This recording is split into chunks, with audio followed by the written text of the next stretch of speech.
దేవుని గన్నామ స్తోత్రములు. ప్రియులైన మీ అందరికీ వందనాలు. ఈరోజు వాక్య భాగం సంఖ్యాకాండం 16వ అధ్యాయం 48వ వచనం. సంఖ్యాకాండం 16వ అధ్యాయం 48వ వచనం. అతడు సచ్చిన వారికి బ్రతికి ఉన్న వారికి మధ్య నిలబడగా తెగులు ఆజ్ఞను అని వ్రాయబడింది. అతడు అనగా ఇక్కడ అహరోను, ప్రధాన యాజకుడు అహరోను గురించి రాయబడింది. అతడు సచ్చిన వారికి బ్రతికి ఉన్న వారికి మధ్య నిలబడగా తెగులు ఆగింది అని వ్రాయబడింది. 16వ అధ్యాయం మనం చూసినట్లయితే మోషే నాయకత్వం మీద, అహరోను యాజకత్వం మీద కూడా మరి ఇశ్రాయేల్ తిరుగుబాటు చేసినట్లుగా చూస్తాం. కోరహు, దాతాను, అబీరాములు అనేవారు, ఓను అనేవాడు ఆలోచించుకుని సమాజం అంతటిని మోషేకు వ్యతిరేకంగా లేపి తిరుగుబాటు చేసినప్పుడు దేవుడు ఎన్ని విధాలుగా మోషే చెప్పినా వారు వినలేదు. దేవుడు చాలా కోపం చూపించి నెరవిడిచి వారిని మింగేసినట్టుగా, సజీవంగానే వారిని మింగేసినట్లుగా చూస్తున్నాం. తర్వాత వారు దోపార్తులు తెచ్చి, అప్పుడే వారు దోపార్తులు తెచ్చి వ్యతిరేకంగా, దేవునికి వ్యతిరేకంగా, మరి మోషేకి అహరోనుకి వ్యతిరేకంగా వారు 250 మందిని రేపినప్పుడు వారందరూ దోపార్తులతో దూపం వేసి మేము కూడా నాయకులు, మేము కూడా యాజకులు అన్నట్లుగా వారు ప్రవర్తించినప్పుడు దేవుడు అక్కడ వారిని మరి ఆ దోపార్తులను కూడా దోపార్తులని కాల్చివేసినట్లుగా చూస్తున్నాం.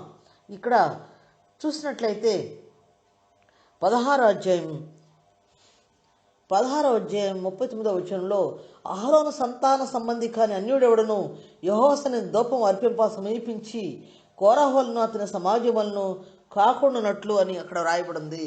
అక్కడ దేవుడు చెప్పాడంత కోపంతో వారందరినీ అగ్ని వచ్చి కాల్చివేసిన 250 మందిని దోపార్తులు పట్టుకొచ్చిన వారందరినీ దేవుని అగ్ని వచ్చి కాల్చివేసినట్లుగాను, మరి తిరుగుబాటు చేసిన వారిని భూమిని నెరవిడిచి వారిని సజీవంగా పాతాళాలను తీసుకున్నట్లుగాను మింగేసినట్లుగా చూస్తున్నాం. అప్పుడు ఇదంతా జరిగిన తర్వాత ఇంత ఉగ్రత వారి మీద కుమ్మరించబడి వారి కళ్ళారా చూసినాక 41వ వచనం, 16:41 వచనం నుంచి, మరణ ఇశ్రాయేలు సర్వ సమాజం మోషే అహరోనులకు విరోధముగా సణుగుచు. దేవుడే మోషే అని పిలిచినప్పుడు ఎవరు లేరు, వ్యక్తిగతంగా మోషేకి తెలుసు. ఎవరైనా దేవుని దాసురాడిని దేవుడు పిలిచినప్పుడు అది వ్యక్తిగతంగా వారికి దేవునికి తెలుసు, కానీ మామూలు ప్రజలకు తెలియదు. కాబట్టి వారి ఇష్టానుసారంగా వారు మాట్లాడుతూ ఉంటారు, వారి ఇష్టానుసారంగా కూడా ప్రవర్తిస్తూ ఉంటారు. కానీ దేవుని దాసులు పిలువబడినప్పుడు వారు దేవునికి లోబడి భయపడి అనేక రీతిలుగా మేము రాము అంటారు, కానీ దేవుడు ఒప్పుకోడు. దేవుడి చిత్తమే నెరవేరాలి కాబట్టి దేవుడు ఖచ్చితంగా వాళ్ళని తను ఏర్పరచుకున్న వారిని పిలుస్తాడు. పిలిచినప్పుడు అది వారికి తెలుసు, దేవునికి తెలుసు. మోషేని కూడా పిలిచినప్పుడు మోషే రాను అని ఎన్నో సాకులు చెప్పాడు, కానీ దేవుడు ఒప్పుకోలేదు. ఆ సమయంలో ఇక్కడ మనం చూస్తే మోషే వచ్చి ఇంత ఓర్పుతో ప్రజలు నడిపిస్తూ ఉండగా, అన్ని లక్షల మందిని నడిపిస్తూ వారు ఆహారం లేకుండా ఆహారం లేకపోతే సణుగుతున్నారు, దాహం వేస్తే సణుగుతున్నారు, వారు ప్రయాణ ఆయాసం వల్ల సణుగుతున్నారు. ప్రతిదానికి మోషేకి ఏదో అవసరం వచ్చి తీసుకొచ్చినట్లుగా, మరి దేవుడు నడిపించినట్టు కాకుండా మోషే మీద వారు సణుగుతూ తిరుగుబాటు చేస్తున్నారు. అంతేకాదు మోషే అహరోనుల నాయకత్వాన్ని వారు చూస్తూ దానికి వ్యతిరేకంగా కూడా వారు మాట్లాడుతున్నట్టుగా చూస్తున్నాం. ఇక్కడ మనం చూస్తే మరునాడు ఇంత జరిగినా కూడా మరునాడు మరలా మోషే మీద, అహరోను మీద వారు విరోధంగా సణుగుతూ మీరు యెహోవా ప్రజలను చంపితరని చెప్పి సమాజం అక్కడేమో యెహోవా మీరే పరిశుద్ధులా, ఈ సమాజంలో అందరూ పరిశుద్ధులే, వీరెందుకు హెచ్చించుకుంటున్నారు అని నడిపిస్తున్న నాయకుడు ఉండాలి కదా. అంత జనాంగాన్ని నడిపించడానికి, జనాంగమైన నడిపించడానికి ఒక నాయకుడు దేవుడు ప్రతినిధిగా ఎన్నుకుంటాడు. ఎన్నుకున్నప్పుడు వారికి లోబడి ఉండి దేవుని కార్యంలో సహకరించాలి, కానీ తిరుగుబాటు చేస్తే దేవుడు చూస్తూ ఊరుకోడు. వాళ్ళు నెరవిడిచి భూమి మింగేయటం చూశారు. మరలా వాళ్ళు ఇంకేం చూశారు, ఈ దుపార్తులు తెచ్చిన వారిని దేవుడు అగ్ని నుంచి కాల్చేస్తూ చూశారు. ఇంత ఉగ్రత చూసి కూడా మరునాడు మరలా మోషే అహరోనుల మీద వాళ్ళు సణుగుతూ మీరు యెహోవా ప్రజలను చంపారంటున్నారు. సమాజం మోషే అహరోనులకు విరోధముగా కూడెను. సమాజం మోషే అహరోనులకు విరోధంగా కూడే కదా ఎంత కీడు తెచ్చుకున్నారు. అయినను మరలా సమాజం మోషే అహరోనులకు విరోధంగా కూడెను. వారు ప్రత్యక్ష గుడారం వైపు తిరిగి చూడగా ఆ మేఘము దాని కమ్మెను, యెహోవా మహిమయు కనబడెను. మరి ప్రత్యక్ష గుడారం మీద వెంటనే దేవుడు దిగొస్తున్నాడు మేఘంలో. ఎందుకంటే అక్కడ సంఘంలో అంతా అల్లజడి రేపుతున్నారు కాబట్టి, మరి ప్రజలు నడిపించడానికి దేవుడి చిత్త ప్రకారమే, పితరులకు ఇచ్చిన వాగ్దానం ప్రకారం ప్రజలు నడిపిస్తానికి దేవుడు మోషేని అహరోన్ని ఎన్నుకున్నారు. ప్రధాన యాజకుడిగా అహరోన్ని, మరి ప్రజలు నడిపించే వ్యక్తిగా మోషేని దేవుడు ఎన్నుకున్నాడు. అయితే వారి మీద వీరు తిరుగుబాటు చేసినప్పుడు వారు ఏం చేయగలుగుతారు? ఇన్ని లక్షల మంది తిరుగుబాటు చేస్తున్నప్పుడు వారు ఏం చేయలేదు కాబట్టి దేవుడు వెంటనే అక్కడికి వచ్చుతున్నట్టుగా ప్రత్యక్షం అవుతున్నట్టుగా చూస్తాం. వారు ప్రత్యక్షమై ప్రభు వచ్చేసి అక్కడ మేఘం అక్కడ కమ్ముకున్నట్టుగా మేఘం అక్కడ దిగినట్లుగా చూస్తున్నాం. అప్పుడు మోషే ఆహారంలో ప్రత్యక్ష గుడారం ఎదుటికి రాగా అని రాయబడింది. యెహోవా మహిమ కనపడింది మేఘానికి. అక్కడ ప్రత్యక్ష గుడారం దగ్గరికి మోషే ఆహారంలో వచ్చారు.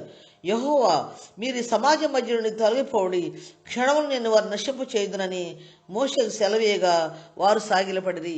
ఇక్కడ మనం చూస్తే వీళ్ళే ముందు ఎనత్వంతో సాత్వికంతో వారు ఓర్చుకుంటూ దేవునికి వారు లోబడుతూ ప్రజలు నడిపిస్తాకి దేవుని కోపం రానియకుండా వారు ప్రజల్ని నడిపిస్తాకి ఓర్పుతో వారు ఎంతో తగ్గించుకుని వారు ఉంటే వారి మీద ఈ ప్రజలేమి తిరుగుబాటు చేస్తున్నారు. తిరుగుబాటు చేసేవారికి అసలు బాధ్యతలు ఏమీ ఉండవండి. వారు ఏమీ దేవుని కొరకు కార్యాలు చేయరు కానీ తిరుగుబాటు చేయటానికి మాత్రం ఉంటారు. దేవుని కొరకు కార్యాలు చేయరు కానీ దేవుని కొరకు ఏమీ కొంచెం కూడా ఏమి చేయరు కానీ తిరుగుబాటు చేస్తానికి వ్యతిరేకంగా మాట్లాడితే వ్యతిరేకంగా ఉండటానికి వారు చూస్తున్నట్టుగా చూస్తాం. ఇక్కడ ఈ సమాజం మధ్య నుండి తొలగిపడి నేను క్షణంలో వారిని నశింప చేస్తానని దేవుడికి కోపం వచ్చేసింది. మాటికి సణుగుతున్నారు వీళ్ళు, దేవుడు నడిపిస్తున్నాడని గ్రహింపు లేని వారికి ఉన్నారు. కాబట్టి దేవుడు ఆ మాట అన్నప్పుడు మోషే అహరోనులు దేవుని కోపాన్ని తగ్గించడానికి వారు సాగిలపడ్డారని రాయబడింది. అప్పుడు మోషే, నువ్వు ధూపార్తను తీసుకుని బలిపెట్టి నిప్పులతో నింపి ధూపం వేసి వేగముగా సమాజం వద్దకు వెళ్ళి వారి నిమిత్తం ప్రాయశ్చిత్తం చేయము. కోపము యెహోవా సన్నిధి నుండి బయలుదేరును తెగులు మొదలుపెట్టిన అహరోనుతో చెప్పగా మోషే అహరోనులు అక్కడే ఉన్నారు. ఆత్మీయ స్థితిలో వాళ్ళ తేడా గమనించినట్లయితే మనం అహరోను ప్రధాన యాజకుడే, మోషేకి అన్న అయినప్పటికీ అక్కడ దేవుడిచ్చిన పిలుపు ప్రకారం మోషేని గౌరవిస్తూ మరి తను లోబడుతున్నట్లుగా చూస్తాం, ఎంతో లోబడుతున్నట్లుగా చూస్తాం. ఇక్కడ మోషే అహరోను ఇద్దరు కూడా దేవుని సన్నిధిలోనే ఉన్నారు. కానీ మోషే అంటున్నాడు, నువ్వు ధూపార్తిని తీసుకొని, ఎందుకంటే నేను ప్రధాన యాజకుడు కాబట్టి నువ్వు ధూపార్తిని తీసుకొని బలిపీఠం నిప్పులతో నింపి ధూపం వేసి వేగమా సమాజం వద్దకు వెళ్ళి వారి నిమిత్తం ప్రాయశ్చిత్తం చెయ్యి. కోపం యెహోవా సన్నిధిని బయలుదేరింది, తెగులు మొదలుపెట్టింది సమాజంలో అని చెప్తున్నాడు. అక్కడ ఇద్దరు ఉన్నారు కానీ అహరోనుకు అదేం తెలియదు, కానీ మోషేకి తెలిసింది. దేవుని సన్నిధి నుంచి కోపం వచ్చిందని, ప్రజల్లో తెగులు మొదలుపెట్టిందని మోషేకి తెలిసింది కానీ అహరోనుకు తెలియలేదు. మోషే ఆజ్ఞాపిస్తున్నాడు ఆ మాట. ఇక్కడే ఉన్నారు, ఇద్దరు దేవుడి సమ్ముఖంలో ఉన్నారు, కానీ ఈయనకి తెలిసింది ఆయనకు తెలియలేదు. దేవుని కార్యాలు దేవుని పట్ల భయభక్తులు కల వారికి, దేవునితుల భక్తులు లోతుకెళ్తున్న బిడ్డలకు మాత్రమే మరి స్పష్టంగా తెలుస్తాయి. కానీ అందరికీ స్పష్టంగా ఏం తెలియవు, అందరికీ స్పష్టంగా తెలియదు కాబట్టి మనుషులు అపార్థం చేసుకుంటారు. ఇక్కడ మోషే అహరోనులో మోషేకే విషయాలు తెలిసినాయి. అప్పుడే రోగం తెగులు మొదలుపెట్టిందని సమాజంలో మోషేకి అర్థమైంది. ఆయన ఎంత ప్రేమగా ఉన్నాడో చూడండి, సమాజం పట్ల ఎంత దయగలిగి ఉన్నారు వీళ్ళిద్దరూ కూడా. ధూపార్తిని తీసుకుని ప్రధాన యాజకుడు అక్కడ మధ్య నిలబడాలని, ఉగ్రత ఆగాలంటే ధూపం వేసి దేవుని కోపను చల్లార్చాలని అంటున్నాడు. అక్కడ కూడా సౌలు రాజు దావీదును తరుముతున్నప్పుడు ఒకవేళ దేవుడు నన్ను తరమనంటే ఆయన యెహోవాను నువ్వు ధూపం వేసి ఆయన కోపాన్ని చల్లార్చొచ్చు అంటాడు. ఇక్కడ కూడా కోపాన్ని చల్లార్చడానికి ధూపాన్ని పంపించినట్లుగా మోషే చూస్తున్నాం. అహరోను మోషే చెప్పినట్లు అహరోను వాటిని తీసుకుని సమాజం మధ్యకు చూడండి, పరిగెత్తుకెళ్ళి ధూపార్తిని తెచ్చుకుని, అప్పుడేం చిన్నవాడేం కాదు అహరోను చాలా వయస్సు గలవాడు. అయినప్పటికీ ఒక యవనస్తుడిలాగా ఆయన పరిగెత్తుకెళ్ళి ధూపార్తిని తెచ్చుకొని మరలా పరిగెత్తుకెళ్ళి బలిపెట్టి మీద నిప్పులు దానిలో వేసుకుని, మరి ధూపద్రవ్యం ఎక్కడుంటుందో ఆ యాజకుడికి తెలుసు కాబట్టి మరి ధూపద్రవ్యాన్ని తీసుకుని యెహోవా సమ్ముఖంలో అది ఆ ధూపద్రవ్యాన్ని వేసి సమాజం మధ్య పరిగెత్తుకుని వెళ్ళిపోయాడు. అంత పరిగెత్తుకుని వెళ్ళాడు. మోషే చెప్పినట్లుగా అహరోను వాడిని తీసి సమాజం మధ్య పరిగెత్తుకుని పోయినప్పుడు తెగులు జనులు మొదలుపెట్టి ఉండెను. కాగా అతడు ధూపం వేసి ఆ జనుల నిమిత్తం ప్రాయశ్చిత్తం చేశాను. తెగులు అప్పటికే మొదలుపెట్టింది. జనం టపటప చనిపోతున్నారు. తెగులు తెగులు వచ్చేసి ప్రజలు చనిపోతున్నారు. ఆయన పరిగెత్తుకుని వెళ్ళాడు. పరిగెత్తుకుని వెళ్ళి దోపార్తెని తీసుకుని బలిపీఠం నిప్పులు, మరి వేరే నిప్పులు తొందరలో వేయటానికి వీలేదు. వేరే నిప్పులు తొందరలో వేస్తే అహరోను కూడా చనిపోతాడు. బలిపీఠం నిప్పులే వేయాలి. మరి మోషే అహరోను కుమారులు కూడా అన్యాగ్ని తీసుకొచ్చి దేవుని సన్నిధిలో కాల్చివేయబడినట్లుగా చనిపోయినట్లుగా చూస్తున్నాం. ఇక్కడ కూడా దేవుని అగ్ని వారిని కాల్చేసినట్టుగా చూస్తున్నాం. ఇక్కడ కూడా ఈయన బలిపీఠం నిప్పులే వేయాలి, ఆ తొందరలో కూడా బలిపీఠం నిప్పులు వేసి అని మోషే చెప్తున్నాడు. బలిపీఠం నిప్పులు వేసి దోపద్రవ్యాలు తీసుకుని పరిగెత్తుకుని వెళ్ళి వారి నిమిత్తం ప్రాయశ్చిత్తం చేశాడు. ప్రధాన యాజకుడు మధ్యలో నిలబడ్డాడు. అతడు సచ్చిన వారికి బ్రతికిన వారికి మధ్య నిలబడగా తెగులు ఆగినని రాయబడింది. సచ్చిన వారికి బ్రతికిన వారికి మధ్య నిలబడటం అంటే నిజంగా ప్రధాన యాజకుడు సచ్చిన వారి వద్దకు వెళ్ళకూడదు. సచ్చిన శవాన్ని తల్లిదైనా మరి అన్నదమ్ములదైనా కుమారులదైనా భార్యదైనా ముట్టకూడదని మరి దేవుని అభిషేక తైలం నీ మీద ఉంది కాబట్టి నువ్వు అది ముట్టకూడదు, శవాలు ముట్టుకోకూడదు, ఆ శవాలని జుట్టు ఎరబోసుకోకూడదు, నువ్వు కోసుకోకూడదు, మరి నువ్వు అలా వెళ్ళకూడదు. తల మీద నా అభిషేకం ఉంది కాబట్టి నువ్వు ఆ తలని మరి విరబోసుకోకూడదని వాక్యం చెబుతుంది. కాబట్టి అన్ని రూల్స్ ప్రధాన యాజకుడికి ఉన్నాయి. కానీ యాపత్కాలంలో ఆయన సచ్చిన వారికి బ్రతికిన వారికి మధ్యకి వెళ్ళి నిలబడినట్లుగా చూస్తున్నాం.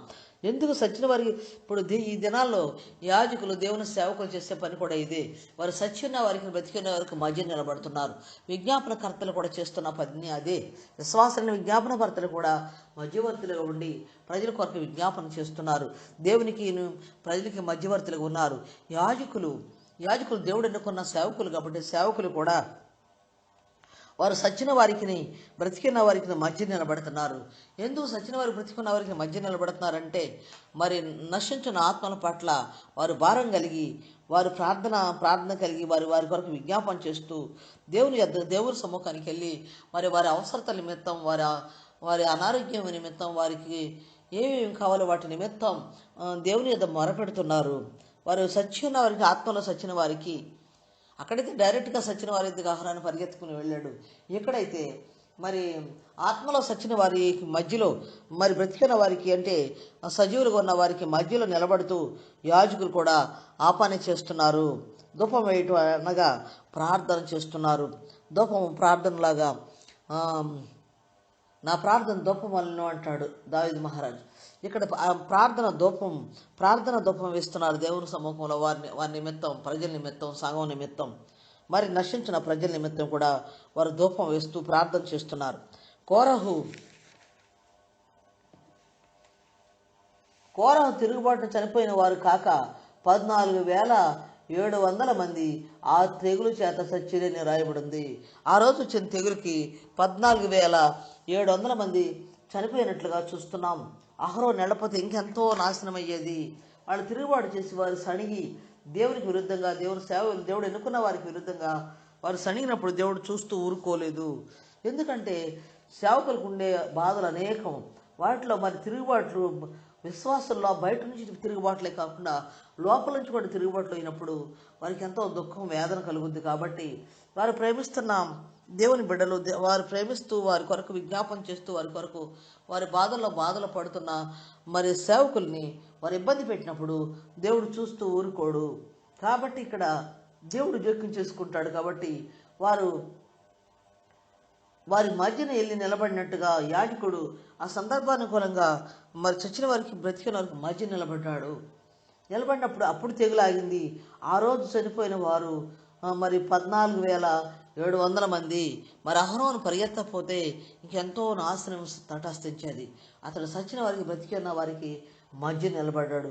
ఆ తెగులు ఆగిపోయినప్పుడు అహరోను ప్రత్యక్ష గుడారం యొక్క ద్వారం దగ్గరనున్న మోషే వద్దకు తిరిగి వచ్చెను. ఆ తెగులు ఆగే వరకు కూడా ఆయన అక్కడే ఉండి మరి ధూపం వేస్తూ దేవుని సమ్ముఖంలో ఉన్నట్టుగా చూస్తున్నాం. వారి కొరకు విజ్ఞాపన చేస్తున్నాడు అయి ఉంటుంది, ధూపం వేస్తున్నాడు. ఆ తెగులు ఆగినాక తను వచ్చినట్లుగా చూస్తున్నాం.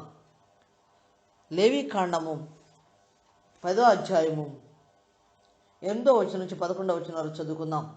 మరియు యెహోవా అహరోను తిట్లనను, మీరు ప్రత్యక్ష గుడారంలోనికి వచ్చినప్పుడు మీరు చావకుండానట్లు నీవును నీ కుమారులను ద్రాక్షరసమునే కానీ మద్యమునే కానీ త్రాగకూడదు. దేవుడు వారికి విధించింది రూల్స్లో మనం చూస్తే మీరు ప్రత్యక్ష కూడారానికి వచ్చి దేవుని సేవ చేయటకు వచ్చినప్పుడు మీరు మద్యమును కానీ ద్రాక్షారసం కానీ తాగకూడదని చెప్తున్నాడు. మీరు ప్రతిష్ఠింపబడిన దాని నుండి లౌకికమైన దానిని, అపవిత్రమైన దాని నుండి పవిత్రమైన దాన్ని వేరు చేయుటకును అంటున్నాడు. ఇక్కడ మనం చూస్తే ప్రతిష్టమైన దానిలో లౌకికమైన దాన్ని కలపకూడదు, ఆత్మ సంబంధమైన దానిలో శరీర సంబంధమైన దాన్ని కలపకూడదు, ఆత్మ సంబంధమైన సంఘంలో శరీర సంబంధమైన ఆచారాలు కలపకూడదు. ఆత్మ సంబంధంగా నడిపించబడుచున్న సంఘాన్ని ఆత్మ సంబంధంగానే ట్రీట్ చేయాలి, కానీ శరీర సంబంధాన్ని లోకాన్ని తీసుకొచ్చే సంఘంలో పెట్టడానికి వీల్లేదు. లౌకికమైన దాన్ని ప్రతిష్ఠితమైన దాన్ని వేరు చేయాలి, దేవుని సేవకులైన వారిని వేరు చేయాలి. అందుకే లౌకికమైనది సంఘంలోకి వస్తాకి ఎంతో ప్రమాదం ఉంది. కాబట్టి లోక సంబంధమైనది సమాజంలో సంఘంలోకి రావటానికి వీల్లేదు. కాబట్టి సేవకుడు ఎప్పటికప్పుడే గమనించుకోవాల్సిన వారు ఉన్నారు. మీరు ప్రతిష్ఠింపబడిన దాని నుండి లౌకికమైన దాన్ని, అపవిత్రమైన దాని నుండి పవిత్రమైన దాన్ని వేరు చేయుటకును యెహోవా మోషేతో ఇశ్రాయేలుకు ఆజ్ఞాపించిన సమస్త విధులను మీరు వారికి బోధించుటకును ఇది మీ తరతరములకు నిత్యమైన కట్టడ అంటున్నాడు.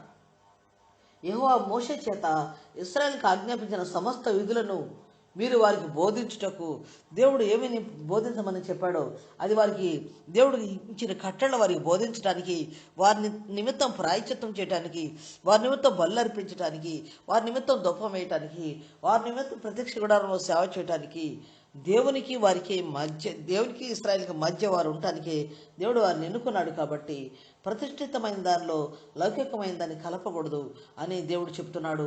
అపవిత్రమైన దాని నుండి పవిత్రమైన దాన్ని వేరు చేయడానికే యాజకులు ఉండారని, ఇశ్రాయేలుకి ఆయన కార్యములు, ఆయన ధర్మశాస్త్రమును బోధించడానికి వారు ఉన్నారని దేవుడు ఇక్కడ మాట్లాడుతున్నాడు. దేవుని సేవకులు మరి అందుకే వారు ప్రత్యేకించబడిన వారుగా ఉన్నారు. దేవుని పవిత్రతను కాపాడవలసిన వారై ఉన్నారు. దేవుని అపవిత్రతని పవిత్రతో కలపకుండా సరిచేయవలసిన వారై ఉన్నారు. కాబట్టి దేవుడు అందుకే వారిని ఎన్నుకున్నాడు. ఇక్కడ మనం చూస్తే సంఖ్యాకాండం 18వ అధ్యాయం 1వ వచనం నుంచి కొన్ని వచనాలు నేను చదివితే వివరిస్తాను. యెహోవా అహరోనుతో ఇట్లనెను, నీవును నీ కుమారులు నీ తండ్రి కుటుంబమును పరిశుద్ధ సేవలోని దోషములకు ఉత్తరవాదులు. ఎవరు పరిశుద్ధ సేవలో దేవుడు సేవకులు పిలిచినప్పుడు ఆ సేవలో దోషానికి ఎవరిని ఉత్తరవాదులు చేస్తాడు? విశ్వాసులను కాదు, కానీ సేవకుల్ని ఉత్తరవాదులుగా చేస్తాడు.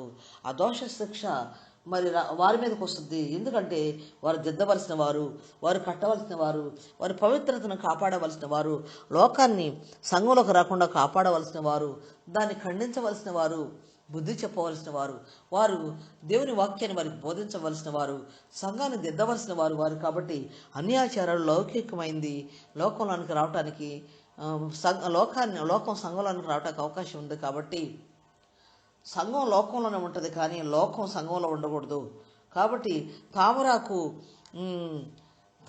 నీటిలోనే ఉంటుంది, కానీ మరి నీరు తామరాకును తాకలేదు. అలాగే సంఘం ప్రత్యేకించబడిందిగా ఉండాలి లోకంలో, అంతేగాని లోకంతో మిళితమైందిగా ఉండకూడదు. లోక ఆచారాలు, లోక అలవాట్లు, లోక కట్టుబాట్లు సంఘంలోకి రావడానికి వీలు లేదు. ఇక్కడ మనం చూసినట్లయితే నీవును నీ కుమారులు నీ తండ్రి కుటుంబమును పరిశుద్ధ స్థల సేవలను దోషములకు ఉత్తరవాదులు అని దేవుడు చెప్తున్నాడు. నీవును నీ కుమారులను మీ యాజకత్వ దోషములకు ఉత్తరవాదులు, మరియు నీ తండ్రి గోత్రమును అనగా లేవి గోత్రికులు నీ సహోదరులు నీవు దగ్గరకు తీసుకొని రావాలను. వారు నీతో కలిసి నీకు పరిచయం చేయుదురు. అయితే నీవును నీ కుమారును సాక్ష్యపు గుడారం ఎదుట సేవ చేయవలను. వారు నిన్నును గుడారమంతని కాపాడుచుండవలను. అయితే వారును మీరును చావకుండానట్లు వారు పరిశుద్ధ స్థలం యొక్క ఉపకరణముల యొద్దకైనను బలిపీఠం వద్దకైనా సమీపింపకూడదు. యాజకత్వం చేసే యాజకులు కూడా, లేవీలు కూడా ఆ బలిపీఠాన్ని వీటిని సమీపించకూడదని, ఆ ఉపకరణాలను కూడా వారు సమీపించకూడదని అహరోను కుమారులే ప్రత్యేకించబడిన వారే ఆ పరిచయం చేయాలని, ఈ దేవుడు ఏర్పరచుకున్న లేవీలు కూడా అలా చేయకూడదని, తాకకూడదని దేవుడు ఇక్కడ నిర్దేశిస్తున్నాడు. వారు నీతో కలిసి ప్రత్యక్ష గుడారంలోని సమస్త సేవ విషయంలో దాన్ని కాపాడాలి, కానీ వారు ముట్టుకోకూడదు. అన్యుని మీ వద్దకు సమీపించకూడదు. అన్యుడు ఎవరు కూడా సమీపించకూడదని చెబుతున్నాడు. అన్యుడు ఎవరు సమీపించకూడదు, అన్యుని మీద సమీపింపకూడదు. ఇక మీదట మీరు పరిశుద్ధ స్థలమును బలిపీఠమును కాపాడవలను. అప్పుడు ఇశ్రాయేలు మీదకి కోపము రాదు. పరిశుద్ధమైందని పరిశుద్ధంగా కాపాడాల్సిన బాధ్యత అహరోను కుమారులకి చెప్తున్నాడు. లేవీలు అయినా సరే వారు సేవలో సహాయపడాలి, కానీ వారు దానిలోకి వచ్చేసి దాన్ని అపవిత్రపరచకూడదు, వారు ముట్టుకోకూడదు, ఆ ఉపకరణాలు కూడా ముట్టుకోకూడదు, కాపాడాలి తప్ప వాటిని ముట్టుకోకూడదు అని చెప్తున్నాడు దేవుడు. అంత పరిశుద్ధంగా ఆ కార్యాలు చేయాలని దేవుడు మాట్లాడుతున్నాడు. అప్పుడు ఇశ్రాయేలు మీదకు కోపం రాదు. ఇదిగో నేను ఇశ్రాయేలు మధ్య నుండి లేవీలను మీ సహోదరుని తీసుకొని ఉన్నాను. ప్రత్యక్ష గుడారం యొక్క సేవ చేయుటకును వారు యెహోవా వలన మీకు అప్పగింపబడి ఉన్నారు. కాబట్టి నీవును నీ కుమారులను బలిపీఠం పనులన్నిటి విషయంలోనూ అడ్డదారి లోపల దాని విషయంలోనూ యాజకత్వం జరుపుచూ సేవ చేయవలెను. దయచేతనే మీ యాజకత్వపు సేవ నేను మీకు ఇచ్చున్నాను అని నువ్వు సమీపించిన ఎడల మరణశిక్ష నందును అని ఇక్కడ చెప్తున్నాడు. కాబట్టి దేవుని సేవ అంటే ఆషామాష కాదు, క్రొత్త వారికి కూడా దాన్ని అప్పగించకూడదు అని వాక్యం చెప్తుంది. సమీపిస్తే మరణశిక్షే అని వ్రాయబడింది. క్రొత్త వారైతే సాతాను వెంటనే వారిలో కార్యం చేస్తాడు. సాతాను వెంటనే వారిని పట్టుకుంటాడు. క్రొత్త వారికి అలాంటి బాధ్యతలు అప్పగించకూడదు. ఎందుకంటే వారికి అహంకారం వచ్చేస్తుంది. సాతానుడు వారిని లోపరుచుకుని వారికి కీడు జరుగుద్ది కానీ మేలు జరగదు. వారి వల్ల సంఘానికి మేలు జరగదు, పైగా కీడే జరుగుద్ది. కాబట్టి క్రొత్త వారికి కూడా బాధ్యతలు అప్పగించకూడదని వాక్యం చెప్తుంది. యాజకత్వం లేవీలైన వారిని యాజకత్వానికి దేవుడు పిలిచాడు, కానీ లేవీలైన వారిని యాజకత్వానికి దేవుడు సేవ చేయడానికి పిలిచాడు పరిశుద్ధ స్థలంలో. కానీ వారు దాన్ని కాపాడాలి, లేకపోతే దాన్ని సేవ చేయాలి. కానీ మరి తెర లోపలికి వెళ్ళటానికి కానీ పరిశుద్ధ స్థలంలోకి వెళ్ళటానికి కానీ మరి బలిపీఠం సమీపిస్తాను కానీ వారు తెగించకూడదు, వారు ఆ ఉపకరణాలను కూడా ముట్టుకోకూడదని వ్రాయబడింది. వారికి ఇంకా అనేక సేవలు ఉన్నాయి, అవి చేయాలి. కానీ లోపలికి వెళ్తే వారికి మరణశిక్ష అని వాక్యం చెప్తుంది. కాబట్టి దేవుని బిడ్డలైన వారు దేవుని విషయాల్లో చాలా జాగ్రత్తగా సేవకులు ఉన్నారు. చాలామంది విశ్వాసులు ఈజీగా దాన్ని చేసేస్తాననే భావం కలిగి ఉంటారు. చాలా తప్పది.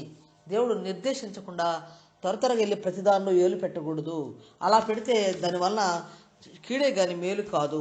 దేవుని బిడ్డలైన వారు జాగ్రత్త పడి నేర్చుకోవాల్సింది. సేవ విషయంలో ముఖ్యంగా పిలుపు ఉండాలి, దేవుని పిలుపు ఉండాలి. దేవుని పిలుపున్నప్పుడు దేవుని కొరకు ప్రతిష్ఠించుకుని అని వెంటనే వచ్చేసి చర్చకు బోధించడం కాదు, కానీ దేవుని కొరకు పిలుపు ఉండాలి. దేవుని పిలిపే అహరోను పిలవబడినట్టు పిలవబడాలని వాక్యం చెప్తుంది. మరి పిలవబడాలి, దేవుని చేత పిలవబడాలి. తర్వాత మనం చూస్తే చాలా భయభక్తులతో ప్రత్యేకించబడిన జీవితం జీవించాలి. ప్రత్యేకించబడిన జీవితం జీవించడమే కాకుండా మరి అపవిత్రమైన దాన్ని పవిత్రమైన దాన్ని వేరు చేయాలి. దేవుని పరిశుద్ధతను కాపాడాలి. దేవుని దూతలే రెండు కెరూబులు సెరుబులే 2 రెక్కలతో తమ ముఖమును 2 రెక్కలతో పాదములు కప్పుకుని దేవుని సముఖంలో 2 రెక్కలతో ఎగురుతూ యెహోవా పరిశుద్ధుడు పరిశుద్ధుడు పరిశుద్ధుడని వారు చెప్తున్నట్లుగా చూస్తున్నాం. మరి కాబట్టి దేవుని బిడ్డలైన వారు, దేవుని సేవకులైన వారు ప్రత్యేకించబడిన. అందుకే అతడు సచిన వారికి బ్రతికిన వారికి మధ్య నిలిచి తెగులు ఆగిపోయింది. ఎందుకంటే దేవుని చేత ఎన్నుకొనబడిన వారు కాబట్టి వారు ఆ విధంగా చేయగలిగినట్లుగా చూస్తున్నాం. దేవుడు వారి పక్షాన చేస్తాడు. కాబట్టి దేవుని కార్యములు సరదాగా తీసుకోకూడదు, ఆషామాషాగా తీసుకోకూడదు, సాగుబారుగా తీసుకోకూడదు. దేవుని కార్యాల్లో భయభక్తులతో దేవుని తగినట్లుగా వ్యవహరిస్తూ జీవించాలని, మరి దేవుని పరిచర్య విషయంలో త్వరపడి ఏలు పెట్టి కీడు తెచ్చుకోకూడదని వాక్యం చెబుతుంది. చాలామంది ఆ విధంగా కీడు తెచ్చుకున్న వారు బైబిల్లో ఉన్నారు. భయభక్తులు కలిగి దేవుని సేవ విషయంలో, సేవకుల విషయంలో ప్రత్యేకించబడిన వారు చేసే కార్యములు దేవుడు ఎన్నుకున్నాడు. కాబట్టి అయితే రక్షణ పొందిన ప్రతి బిడ్డ కూడా యాజకుడే అంటే అనేకులను సంఘానికి నడిపించాలి, కానీ యాజకుడు అంటే ప్రతి వారు ఒక సంఘం పెట్టడం కాదు. దేవుని చేత పిలవబడాలి. దానికి కొన్ని అర్హతలు దేవుని చేత దేవుడు ఇచ్చాడు ఇక్కడ. ఆ విధంగానే వారు చేయవలసి ఉంది. కానీ ఎవరిష్టానుసారంగా వాళ్ళు చేసేది సేవ కాదు. అది ఒక క్రమం కాదు, అది అక్రమంగానే మారుద్ది. కాబట్టి క్రమమైన రీతిలో దేవుడు పరిచర్య జరగాలి. అతను సచ్చిన వారికి బ్రతికిన వారికి మధ్య నిలిచినప్పుడు తెగులాగింది. దేవుని బిడ్డలు అయిన వారు గ్రహించుకుని దేవుని సేవ విషయంలో సరదాగా తీసుకోకుండా భయభక్తులతో వణకుతో అహరోన్నే విడిచిపెట్టల. దేవుడు అహరోను కుమారులే అన్యాజ్ఞ తెచ్చినప్పుడు చంపేసినట్లుగా చూస్తున్నాం. మరి దేవుని మోషే మీద తిరుగుబాటు చేసిన వారిని కూడా దేవుడు చంపేసినట్లుగా చూస్తున్నాం. దేవుని సేవ విషయంలో సరదాగా తీసుకోకుండా భయభక్తుల్లో దేవుని సేవ జరగాలి, దేవుని చిత్త ప్రకారం దేవునికి ఇష్టమైన రీతిలో దేవుని సేవ జరగాలని వాక్యం చెబుతుంది. కాబట్టి మరి దేవుని బిడ్డలని వారు గ్రహించుకుని దేవుని కొరకు నమ్మకంగా పరిశుద్ధతో విశ్వాసులైన వారు మరి ఎక్కువగా భయభక్తులతో దేవుని సేవించాలి. సేవకులైన వారు భయభక్తులతో దేవుణ్ణి ఆరాధిస్తూ ఆయన సేవ భయభక్తులు జరిగించాలి దేవుడు కోరుకుంటున్నాడు. అట్టి కృప వాక్యం ఉన్న బిడ్డలకు దేవుడు దయచేయను, అట్టి భయభక్తులు దేవుడు దయచేయను గాక. సాకువారిగా దేవుని సేవని ఎంచుకొందురు గాక. ఆమేన్.